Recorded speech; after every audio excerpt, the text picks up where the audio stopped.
من قلب بارانكاس كولومبيا وقعت حادثة مروعة من تم اختطاف عائلة لويس دياز، واللي خلاته يمر بأسوأ مرحلة في حياته وأثرت حتى على حياته المهنية الواعدة.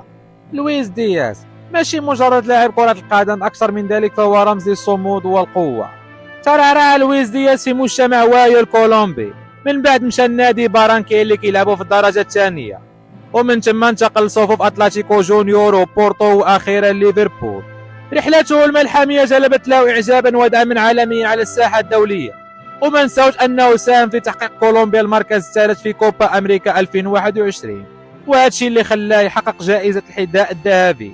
لكن رحلة دياز لم تكن خالية من التحديات، واللي خلاته يعيش أيام الرفع حياته من انخطفوا للعائلة ديالو.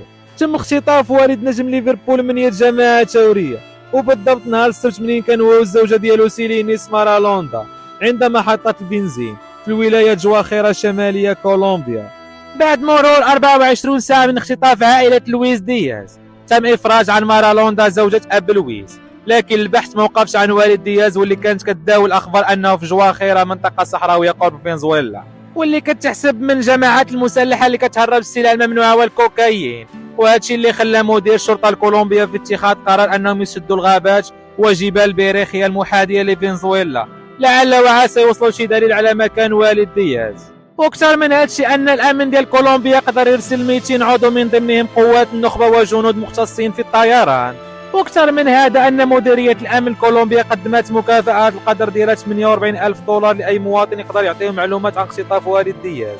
الحكومه الكولومبيه كانت كتعتقد في البدايه انها عصابه اجراميه هي اللي قامت باختطاف والد دياز، يعني لا مافيا، لكن الوفد الحكومي اكد ان جيش التحرير تابع للجماعه الثوريه هم اللي قاموا بهذه عمليه الاختطاف واللي منوضين الرعب في كولومبيا.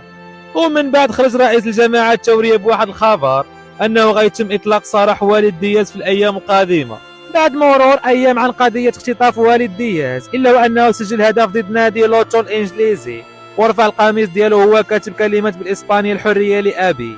بعد احتجاج طال على والد لويس دياز لمده 12 يوما، من بعد تم اطلاق سراحه من قبضه الجماعه الثوريه، واللي كتقول ان قضيه اختطاف كانت بالخطا. وهنا فين كان الماتش ديال البرازيل ضد كولومبيا تصفيات كاس العالم، واللي قدر يسجل دياز هدفا لصالح المنتخب كولومبيا، واللي خلى الاب ديالو يبكي بعد ما تفرج في الماتش. حتى لهنا الخوت صارت القصه ديال لويس دياز. بغيت نعرف اراء ديالكم حول هذه القضيه. نشوفكم فيديو جديد. السلام عليكم.